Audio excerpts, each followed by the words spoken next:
એક વખતની વાત છે. એક ઊંટ અને એક શિયાળ સારા મિત્રો હતા. બંને દરરોજ જંગલમાં ભોજન શોધવા જતા. એક દિવસ શિયાળે ઊંટને કહ્યું, ચાલ આજે નદીની પાર જઈએ, ત્યાં બહુ સ્વાદિષ્ટ ભોજન મળે છે. ઊંટે કહ્યું, બરાબર, પરંતુ નદી ઊંડી છે. શિયાળ હસ્યો અને બોલ્યો, તું તો ઊંચો મોટો, તારા પર બેસી જાઉં છું, મને કશું નહીં થાય. ઊંટે વિચાર્યું અને રાજી થઈ ગયું. શિયાળ ઊંટની પીઠ પર ચઢી ગયું અને બંને નદી પાર કરી ગયા. નદી પાર કરીને બંને ભોજન કરવા બેઠા.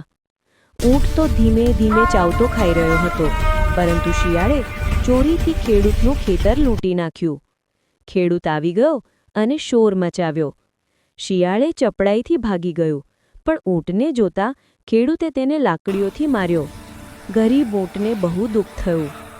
થોડો સમય પછી બંને ફરી નદી તરફ પાછા આવ્યા. શિયાળે કહ્યું, ચાલ હવે પાછા પણ મને તારી પીઠ પર લઈ જા. ઊંટ મનમાં બોલ્યો, હવે વારો મારો છે.